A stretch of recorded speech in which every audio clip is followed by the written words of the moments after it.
Hello दोस्तों। तो आज हम एक नए टॉपिक के साथ अपने यूट्यूब चैनल पे आपका स्वागत करते हैं। तो आज का जो हमारा टॉपिक है, चलिए उसको देखते हैं। तो हम जानते हैं कि हम लोग जो बीएससी एमएससी केमिस्ट्री, मेनली ये जो टॉपिक है वो बीएससी केमिस्ट्री के लिए ज़्यादा इम्पोर्टेंट है। तो वहाँ पर आपको हम जानते हैं कि हमारे चैनल पर क्वेश्चन के थ्रू आंसर लिखना और आंसर के साथ साथ में उसको समझाया भी जाता है। ठीक है, तो चलिए क्वेश्चन को देखते हैं। What do you understand by the luminescence? Explain the different type of luminescence. What do you understand by the term spin multiplicity, singlet state and triplet state? Explain the phenomena of phosphorescence, fluorescence using Jablonski diagram। ठीक है, तो ये हमारा question है। अब इसको हम लोग एक एक करके सारे दोनों क्वेश्चनों के आंसर को एक साथ देखते हैं और आप वहाँ पर इसको अपने अकॉर्डिंग लिख सकते हैं। ठीक है, तो देखिए क्या होता है।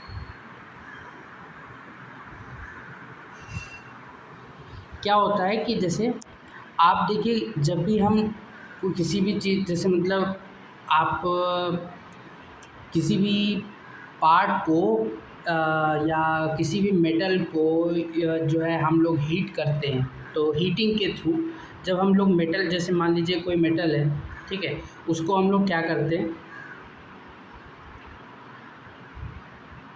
उसको क्या करते हैं, हम जैसे कोई मेटल है हमारे पास, तो उसको क्या कर रहे हैं, हीट दे रहे हैं, हम लोग उसको हीट कर रहे हैं। तो हीट से क्या होगा, वो हीटिंग के थ्रू वो लाइट क्या करेगा, प्रोड्यूस करेगा। ठीक है, एक हमारे पास कंडीशन है कि हम उसको हीट करके जो है लाइट प्रोड्यूस कर सकता है, क्योंकि एक्साइटेड जाएगा, फिर एक्साइटेड से जब ग्राउंड स्टेट में जाता है तो कुछ हमारी जो है एक्सेस ऑफ एनर्जी जो है उसको इमिट करता है, तो वही हमें लाइट के थ्रू दिखाई देती है। ठीक है, मतलब ये हमारा एक्साइटेड स्टेट में गया, फिर जब वापस रिटर्न करता है ये, तो यहाँ से कुछ एनर्जी हमारी रिलीज़ होती है, जो एक्सेस ऑफ एनर्जी होती है, तो वही हमारा लाइट। तो एक तो हमारा हो गया ये क्या, हीट के थ्रू हमारा। ठीक है, सेकेंड क्या है, the glow production in body by method of other than action of heat. मतलब हीट का यूज़ ना करके हम लोग क्या करें, लाइट का यूज़ करते हैं। अगर लाइट का यूज़ करते हैं तो उस फिनोमिना उस चीज़ को हम लोग क्या कहेंगे, ल्यूमिनेसेंस कहेंगे, और जो बॉडी इमिट करेगी वो ल्यूमिनेसेंट कहलाएगी, और हम लोग उसको क्या कहेंगे, कोल्ड लाइट कहेंगे। जो लाइट इमिट होगी वो कोल्ड लाइट होगी, क्योंकि हमने मतलब कहने का मतलब है कि वहाँ पर हमने हीट एक्शन का यूज़ नहीं किया है। ठीक है, अब देखिए कितने टाइप्स के होते हैं, टाइप्स इनके देखें तो हमारा जैसे पहला जो है केमिल्यूमिनेसेंस है, दूसरा फ्लोरेसेंस है, और तीसरा थर्ड कौन सा होता है हमारा, फास्फोरेसेंस होता है। ठीक है, इनको बारी बारी से हम लोग समझते हैं। तो पहला हम देखते हैं, when photochemical reaction take place light absorb, however there are the certain reaction at ordinary temperature in which light is produced. The emission of light chemical reaction by the chemical reaction at the ordinary temperature is called the chemiluminescence। ठीक है, मतलब कहने का मतलब क्या है कि जैसे कुछ होता है कि जैसे हम लोग देखते हैं कि मान लीजिए कि एक एस मॉलिक्यूल है, वो लाइट को एब्जॉर्ब करता है और यहाँ पे कुछ प्रोडक्ट बनता है, या फिर जो है रिएक्शन को आगे की ओर प्रोसीड होती है। बट सर्टेन रिएक्शन, कुछ ऐसी रिएक्शंस होती हैं जब वो रिएक्शन है जो है हो रही होगी, तो वो क्या करती है, एक ऑर्डिनरी टेम्परेचर पर लाइट को प्रोड्यूस करती है। क्या करती है, लाइट को प्रोड्यूस करती है यहाँ पर। ठीक है, तो वो जो कहलाता है वो फिनोमिना कहलाता है, वो केमिल्यूमिनेसेंस कहलाता है। ठीक है, अब ये क्या होता है, आप देखिए क्या है, फोटोकेमिकल रिएक्शंस क्या होती है, फोटोकेमिकल रिएक्शंस होती हैं जब जैसे कि ए मॉलिक्यूल है, इसमें एच न्यू मॉलिक्यूल जो फोटोन है वो हमारा स्ट्राइक करेगा, तब रिएक्शन प्रोसीड होगी आगे की ओर। लेकिन इसमें क्या हो रहा है, जो मॉलिक्यूल हमारा है वो क्या कर रहा है, लाइट को इमिट कर रहा है। हम यहाँ से एच न्यू से लिख रहे हैं एनर्जी फोटोन की। ठीक है, कैसे कौन कौन सी रिएक्शन होती है, कुछ एग्जांपल देख लेते हैं। जैसे light emitted by the glow bombs, मतलब आपने जिसको आम भाषा में जुगनू टाइप का कहते हैं, तो आप उसमें देखे होंगे कि वो रात के समय में आपने देखा होगा तो वो ग्लो करती हैं। वो किसके कारण करती है? Oxidation of protein present in the glow worms, मतलब उसमें जो प्रोटीन होता है उसका ऑक्सीडेशन होता है, जिसके कारण जो है उस वहाँ पर लाइट इमिट होती हुई दिखाई देती है। फिर सेकेंड क्या है? Oxidation of yellow phosphorus in oxygen और air give P2O2 at the ordinary temperature, जो ये ग्लो होता हुआ हमें दिखाई देता है एट दिस टेम्परेचर। ठीक है, तो ये तो हमारा फर्स्ट हो गया। अब देखिए सेकेंड देखते हैं, फ्लोरोसेंस। अब ये देखिए कुछ हमारा इम्पॉर्टेंट है और ये बहुत बार एग्ज़ामों में पूछा जाता है। क्या है? देखिए, there are certain substance which when we expose to light or the certain other radiation absorb the energy and then immediately or instant start re-emitting the energy. Such substance is called the fluorescent substance and the phenomena is the fluorescence. ठीक है, मतलब कहने का मतलब ये है, देखिए कि जैसे मान लीजिए कि हमारे पास ये दो स्टेट हैं, हमारे पास ये दो स्टेट। अब इसमें क्या हुआ कि लाइट हमने एब्जॉर्ब हुई और इंस्टेंट लाइट क्या हुई हमारी इमिट होने लगी। ऐसे हम लोग सब्सटेंस को हम लोग फ्लोरेसेंट सब्सटेंस कहते हैं, और जो है ये क्या फिनोमेना कहलाता है? फ्लोरेसेंस कहलाता है। ठीक है, क्या होता है? री emission absorb the energy is not more 10⁻⁸ second. देख रहे हैं टाइम इसका, देख रहे हैं टाइम क्या है? बहुत ही कम है। मतलब जैसे लाइट इस पर पड़ी और वो ग्लो करना स्टार्ट कर देता है, मतलब वो फ्लोरेसेंस हमारा स्टार्ट हो जाती है। Fluorescence start as soon as the substance expose to light and stop as soon light cut off. मतलब कहने का मतलब क्या है कि जैसे जैसे आप उस पर लाइट डालेंगे तो वो फ्लोरेसेंस को स्टार्ट कर देगा, और लाइट कट ऑफ कर देंगे तो वैसे वैसे वो फ्लोरेसेंस हमारा जो है वो स्टॉप हो जाएगा। ठीक है, अब कौन कौन से कुछ एग्जांपल्स देख लेते हैं, जैसे कि फ्लोराइड, कैल्शियम फ्लोराइड जो है हमारे पास, सर्टेन ऑर्गेनिक डाइज हैं जैसे इओसिन है, फ्लोरेसेंस इज है एक्सेट्रा। सर्टेन इनऑर्गेनिक कंपाउंड हैं जैसे यूरेनिल सल्फेट है। ठीक है, तो ये हमारे क्या दिखाते हैं? फ्लोरेसेंस दिखाते हैं। अब देखिए कैसे क्या है? The wavelength of the emitted light greater और नॉट देन एब्जॉर्ब लाइट।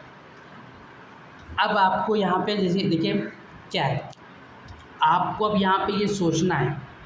ठीक है, सोचना क्या है कि लाइट जो है उसकी जो वेवलेंथ है, जो लाइट इमिट हो रही है, मतलब जैसे जो ये आपके दो पास ऐसे ऐसे जा रहा है और जो यहाँ से लाइट इमिट हो रही है उसकी वेवलेंथ ग्रेटर होगी, मतलब जो एब्जॉर्प्शन से लाइट है वो ग्रेटर होगी कि जो है इमिटेड जो लाइट है उसकी लोअर होगी। किससे? एब्जॉर्ब लाइट से, मतलब जो हमने लाइट डाली है HNO, उससे हमारी जो वेवलेंथ है लेम्डा जो है वो उससे कम होगी कि ज़्यादा होगी। बस ये देखना है। हम थोड़ी सी हिंट यहाँ पे आपको देते हैं कि जैसे जैसे जैसे मान लीजिए कोई भी लाइट एब्जॉर्ब ही गया और वहाँ पे कुछ ऐसा फिनोमिना देखने में कि जैसे मॉलिक्यूल में स्ट्राइक हो गया या वो कहीं पे किसी स्टेप पे रुका, ठीक है, वहाँ पर कुछ उसकी एक्सेस एनर्जी निकल गई। तो एनर्जी जो है वो इन्वर्सली प्रोपोर्शनल होती है किसकी? लेम्डा के, वेवलेंथ के। तो इस बात को ध्यान रखिएगा और अपने कमेंट में हमारे कमेंट में बताइएगा चैनल के कि इसका आंसर क्या हो सकता है। और यही क्वेश्चन बनता है, ऐसे क्वेश्चन बनते हैं, वहाँ पे आपको एक्सप्लेन करना पड़ेगा। ठीक है, in case of mercury vapour resonance fluorescence देखने जो है फ्लोरेसेंस देखने को मिलता है। अब रेजोनेंस फ्लोरेसेंस क्या होता है? रेजोनेंस का फ्लोरेसेंस का मतलब ये होता है कि जो आपने, जैसे चलिए लेम्डा से स्टार्ट करते, लेम्डा ए, आपने इसकी वेवलेंथ का आपने लाइट यहाँ पर डाली थी, तो लेम्डा ए मतलब जो लेम्डा बी इमिट होगी वहाँ से, लेम्डा ए और लेम्डा बी जो है वो क्या होगी? इक्वल होगी। तो वो उसको हम लोग बोलते हैं रेजोनेंस फ्लोरेसेंस है। ठीक है, दोनों की जो है एनर्जी इमिट हो रही है उससे। In certain case shorter wavelength भी इमिटेड होती है। हमने बताया ना कुछ ऐसा अगर रीज़न है आपको बताना है, आप देखिएगा, आप हमें कमेंट में बताइएगा कि कहीं पे मॉलिक्यूल अगर स्ट्राइक कर गया है या कुछ उसमें जो है कहीं किसी भी एनर्जी लेवल पे वो पास होने पर जो है अपनी एनर्जी को जो है लॉस कर देता है एज अ हीट या कुछ भी हमारे पास, तो वहाँ पर हमारी क्या होगी, एनर्जी, एक्सेस ऑफ एनर्जी जो है वहाँ से कुछ निकलेगी, एनर्जी निकलेगी। तो आप जानते हैं कि एनर्जी और जो है लेमडा में जो है एनर्जी और लेमडा में क्या होता है, इन्वर्सली प्रोपोर्शनल का रिलेशन होता है। तो वहाँ से आपको बताना है, ये कुछ हमारे नोट्स पॉइंट थे, उसको दें। अब फॉस्फोरेसेंस में देखें, there is a certain substance which continue to glow for some time even after the external light is cut off. Such substance is called the phosphor and phosphorescent substance there ठीक है। अब ये क्या है, अब fluorescence क्या है कि जैसे लाइट डाली वैसे हमारा स्टार्ट हो जाता था फिनोमिना। अब यहाँ पर क्या है कि लाइट जो है कट कर देने पर भी, मतलब जैसे हमने किया और कट करने मतलब जैसे इसमें कट करने पर भी ये क्या है कुछ देर तक लाइट को इमिट करता रहता है। मतलब जो है यहाँ पर कुछ ऐसा फिनोमिना है कि जिसकी वजह से लाइट इमिटिंग में कुछ तो डिले हो रहा है, ठीक है। और लाइट कट कर देने पर भी वहाँ पर वो लाइट थोड़ी देर तक क्या है उसको इमिट करता रह रहा है। तो ऐसे सब्सटेंस, ऐसे फिनोमिना को फॉस्फोरेसेंस हम लोग सब्सटेंस जो है फिनोमिना कहते हैं, ठीक है। दस इन वे फॉस्फोरेसेंस इज स्लो फ्लोरेसेंस, मतलब यहाँ पर एक स्टेटमेंट कितना गजब का है कि देयर इज़ अ वे फास्फोरेंस जो है स्लो है, मतलब फ्लोरेसेंस क्या होता है फास्ट है बिल्कुल, जैसे डाला स्टार्ट। यहाँ पर ऐसा नहीं है, थोड़ा सा स्लो है। It is founded mostly in the solid due to least degree of freedom, ठीक है। अब देखिए क्या रीज़न क्या है, जैसे मतलब कि कोई भी मॉलिक्यूल जब वो एक्साइटेड स्टेट में चला जाएगा, किस में चला जाएगा, एक्साइटेड स्टेट में, तो वो अपनी एनर्जी को क्या करता है, लॉस करना चाहता है। और लॉस तभी कर पाएगा जब उसके रेजोनेंट में वो किसी न किसी या तो मॉलिक्यूल को ट्रांसफ़र कर देगा, दूसरे मॉलिक्यूल को ट्रांसफ़र कर देगा और अपना ग्राउंड स्टेट में आ जाएगा। लेकिन जब वो उसको रेजोनेंस मिलेगा ही नहीं, मतलब उसको ऐसी फ्रीडम नहीं मिल रही है जबकि वो अपनी एनर्जी को वहाँ पे ट्रांसफ़र कर पाए, वो ऐसा नहीं उसको मिल रहा है, तो वो क्या होगा, होल्ड करके रखेगा उस चीज़ को, है ना, उस चीज़ को होल्ड करके रखेगा। तो वही यहाँ पे फिनोमिना देखने होगा। तो यहाँ पे क्या है, सॉलिड में देखना कि वहाँ पे लीस्ट डिग्री ऑफ फ्रीडम है, अगर फ्रीडम ज़्यादा होती तो फॉस्फोरेंस वहाँ पे देखने को ना मिलता, है ना। तो क्या एग्जांपल की बात करें, जिंक सल्फाइड है एंड जो है sulphide of alkaline earth metals जो है, इनके कुछ एग्जांपल है। तो आप ये यहाँ पर लिख सकते हैं, थोड़ा सा इसमें आप अच्छे से, जैसे यहाँ पे सब लिखा हुआ है तो शॉर्ट फॉर्म में लिखा हुआ है, वीडियो लॉन्ग ना हो इसलिए, तो आप उसको थोड़ा सा एलिब्रेट करके लिख सकते हैं और एक्सप्लेन अच्छे से कर सकते हैं। चलिए अपने लास्ट टॉपिक जेवलॉन्स्की डायग्राम पर देखते हैं। पहले देख लेते हैं कि ये सिंगलेट ट्रिपलेट का क्या खेल है। अब देखिए हमारे पास ये जो नीचे वाली स्टेट है यहाँ पर वो ग्राउंड स्टेट है, ऊपर वाली हमने एक्साइटेड स्टेट को रिप्रेजेंट किया। अब देखिए ग्राउंड स्टेट में हमारा पेयर ऑफ इलेक्ट्रॉन है, पेयर ऑफ इलेक्ट्रॉन मतलब +1/2 और यहाँ पे -1/2, तो टोटल कितना हो जाएगा, टोटल तो 0 हो जाएगा। अगर स्पिन मल्टीप्लिसिटी की बात करें तो क्या होती है, 2s+1 होती है, तो वो क्या हो जाएगी, 2s+1 में आप रखेंगे तो 1 आई, 1 का मतलब सिंगलेट है। तो ग्राउंड स्टेट ये यहाँ पे क्या है, सिंगलेट है। अब देखिए H जैसे मतलब H है तो ये फास्ट फिनोमिना हुआ, तो फास्ट फिनोमिना होने की वजह से जो हमारा इलेक्ट्रॉन है, जो इलेक्ट्रॉन की जो स्पिन थी वो चेंज नहीं हुई, एज इट इज़ वो ऐसे ही एक्साइटेड स्टेट में पहुँच गया। तो ऐसे केस में क्या हुआ, देखिए इसकी +1/2 इसकी -1/2, तो वहाँ पर भी हमें क्या देखने को मिला, सिंगलेट मिला, ठीक है। आफ्टर द स्पिन चेंज, अगर हम इसकी स्पिन को चेंज कर दें, मतलब ऐसा कुछ टाइम मिल जाए हमें कि उसकी स्पिन को चेंज किया जा सके, या स्पिन मतलब हम नहीं करेंगे, मतलब कहने का मतलब ये है कि जो अगर टाइम हो तो उसमें अगर मॉलिक्यूल ये जो है अपना स्पिन चेंज कर पाए इलेक्ट्रॉन, तो हमारे पास ये 1/2 प्लस का 1/2 पैरेलल हो जाएंगे दोनों, यहाँ पर एंटी पैरेलल है, स्पिन क्या हो जाएगी 1 हो जाएगी टोटल, और मल्टीप्लिसिटी निकालेंगे तो 3 आएगी, मतलब ट्रिपलेट। तो एक्साइटेड स्टेट क्या होगा यहाँ पर, ट्रिपलेट हो जाएगा। इसका मतलब क्या है कि जो है एनी सिंगलेट, देखिए अब जो है जितने भी सिंगलेट एक्साइटेड स्टेट है वो डिफरेंट डिफरेंट होंगे, जैसे S0 है, S1, S2 है, S3, ठीक है।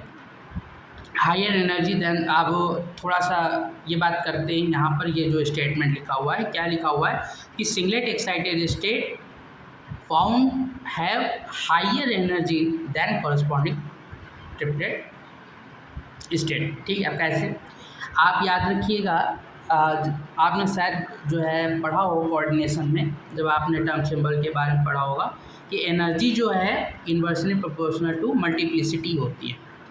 जितनी ज़्यादा मल्टीप्लिसिटी उतनी ज़्यादा, मल्टीप्लिसिटी जितनी ज़्यादा एनर्जी उसकी क्या होगा, मल्टीप्लिसिटी, अगर मल्टीप्लिसिटी ज़्यादा है तो एनर्जी अपने आप कम हो जाएगी, एनर्जी कम हो गई तो स्टेबल हो जाएगा थोड़ा सा।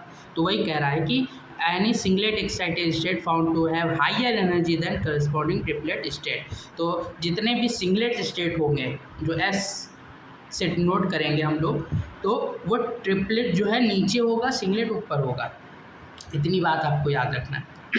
अब देखिए, अब जैवलॉन्स्की डायग्राम की बात करते हैं, तो जैवलॉन्स्की डायग्राम यही कहता है, ये बताने की प्रोसेस को बताता है कि जैसे कि यहाँ पे देखिए आप क्या है, ये हमें कुछ वेवलेंथ की हमने इसको एनर्जी दी मॉलिक्यूल को, वो हमारा एक्साइटेड स्टेट में जाता है। एक्साइटेड स्टेट में जाने के बाद हर मॉलिक्यूल, या आप आम जिंदगी में भी देखेंगे, आप खूब गुस्सा होते हैं, खूब जो है आपको किसी बात पे गुस्सा आती, लेकिन एक समय के बाद आप फिर से आराम से बैठ जाते हैं, सारी गुस्सा शांत ठंडा हो जाता है सब मामला, आप ग्राउंड स्टेट में आ गए, गुस्से में एक्साइटेड स्टेट। तो वैसे भी मॉलिक्यूल ही करता है, जो एक्साइटेड स्टेट में कोई रहता नहीं है क्योंकि अनस्टेबल कंडीशन है वो, तो वो आएगा फिर से अपना ग्राउंड स्टेट। ग्राउंड स्टेट को हम लोगों ने S0 से बताया है।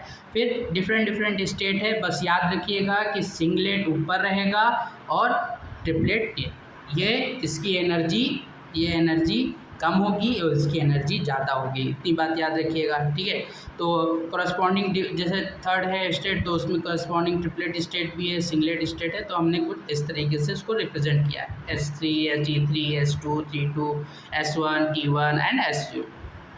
अब देखिए यहाँ पर क्या है, जो अब जब वो वापस आएगा तो डिफरेंट डिफरेंट पाथ से आ सकता है, जैसे कि इस तरीके से, ठीक है, और एक ये, फिर इस तरीके, एक ये वाला, ये देखिए, ठीक है, इस डिफरेंट डिफरेंट पाथ से आ सकता है। जैसे कि आप छत से, आप अपने घर की छत से आप नीचे आना चाहें तो आप या तो सीधा छलांग लगा के आ जाइए, या तो अपने सीढ़ियों से आइए, या तो नीचे आइए, सेकंड जो है जब आप फर्स्ट फ्लोर पे आएंगे वहाँ से खिड़की से कूद जाइए, फिर आ जाइए।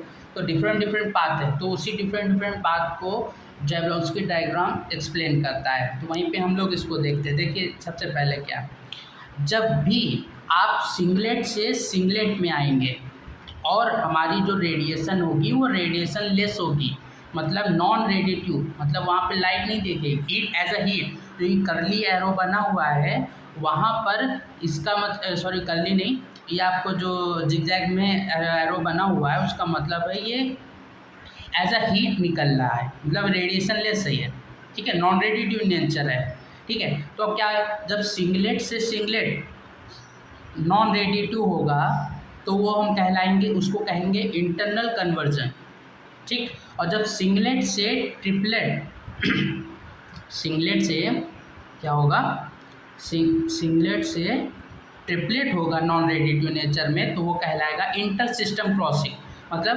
दो सिस्टमों के बीच में क्रॉसिंग हो रही है, ठीक है, उसको हम ये बोलेंगे, क्योंकि सिंगलेट से ट्रिपलेट में जा रहा है डिफरेंट स्टेट में, ठीक है। अब देखिए ये दोनों क्या होते हैं, इंटरनल कन्वर्जन और इंटरनल कन्वर्जन और इंटर सिस्टम क्रॉसिंग, ये दोनों क्या है, नॉन रेडिएटिव नेचर है। अब इसका टाइमिंग देखिए 10⁻⁻11 सेकेंड है, मतलब कितना, वहाँ पर आपने आपने वहाँ पर क्या देखा था, जो फ्लोरोसेंस देखा था वो 10⁻⁻8 सेकेंड वहाँ पर बताया गया था, ये क्या है 10⁻11 सेकेंड है, ठीक है। अब देखिए ये, और ये जो इंटर सिस्टम क्रॉसिंग है वो भी क्या होती है, नॉन रेडिएटिव नेचर होती है। अब देखिए मेन, अब यहाँ पे क्या होगा कि देखिए इंटरनल कन्वर्जन जब भी होगा तो एनर्जी कुछ ना कुछ लॉस होती जाएगी ना। जब ये S1 पे पहुँचेगी तो वहाँ पे एनर्जी तो बहुत सारी निकल चुकी है, अगर ऐसा क्रॉस होते हुए चला आया है तो एनर्जी कम हो रही है, लेमडा बढ़ रहा होगा ना, क्योंकि एनर्जी और लेमडा में इन्वर्सली प्रोपोर्शनल का रिलेशन है। अब देखिए दो बात हो सकते हैं, पहला क्या हो सकता है, वो अपनी एनर्जी को ऐसे ही लॉस करे जैसे नॉन रेडिटिव नेचर है, हीटिंग में ऐसा छोड़ देती तो फर्स्ट पार्ट से जाएगी। सेकेंड पार्ट में क्या है कि वो रेडिटिव नेचर हो, मतलब सिंगलेट टू कहाँ जा रहा है, ग्राउंड स्टेट में जा रहा है, तो वहाँ पर ये वाला जो फिनोमेना कहलाता है वो फ्लोरोसेंस कहलाता है। ठीक है, ऐसा। अब देखिए इसमें क्या है, यहाँ पर देखिए सिंगलेट से ट्रिपलेट में जो जा रहा है, सिंगलेट से ट्रिपलेट में जा रहा है, इंटर सिस्टम क्रॉसिंग हो रही है। ठीक है, यहाँ पर भी एनर्जी लॉस होगी। अब देखिए यहाँ पर भी इसके पास दो ऑप्शन है कि थर्ड ऑप्शन से जा सकता है नॉन रेडिटिव नेचर, और यहाँ पर रेडिटिव नेचर में जा सकता है। ट्रिपलेट से सिंगलेट जाने को, ट्रिपलेट से ग्राउंड स्टेट में जाने को हम लोग कहते हैं फॉस्फोरेसेंस, और सिंगलेट एक्साइटेड स्टेट से हम लोग ग्राउंड स्टेट सिंगलेट स्टेट में जाएंगे तो वो फ्लोरोसेंस कहलाएगा। ठीक है, और याद क्या होता है कि ट्रिपलेट स्टेट जो होता है मच जैसे आपने देखा कि डेल्टा ई, आपने जब वहाँ पे रिलेशन पढ़ा होगा क्या, delta E into delta T, ठीक है, एच या कांस्टेंट जो भी मान लीजिए। ठीक है, तो डेल्टा ई क्या हो जाएगा, inversely proportional to delta T. ठीक है, और जिसकी डेल्टा ई की वैल्यू क्या होगी, डेल्टा ई की वैल्यू अगर कम है, ठीक है, तो डेल्टा टी की वैल्यू क्या होगी, ज़्यादा होगी, मतलब टाइम ज़्यादा होगा। तो वही बताया गया ट्रिपलेट स्टेट है much longer life time than the singlet. इसीलिए इसकी लाइफ टाइम की वजह से, लाइट ज़्यादा होने की वजह से जब लाइट कट हो जाती है तब भी हमें ये फास्फोरेसेंस का फिनोमेना देखने को मिलता रहता है, जबकि फ्लोरोसेंस में ऐसा नहीं होता है। तो ये था हमारा आज का लेक्चर, जिसमें हमने जैब्लॉन्स्की डायग्राम और एमिशंस के बारे में पढ़ा। फोटोकेमिस्ट्री से रिलेटेड टॉपिक था। Thank you.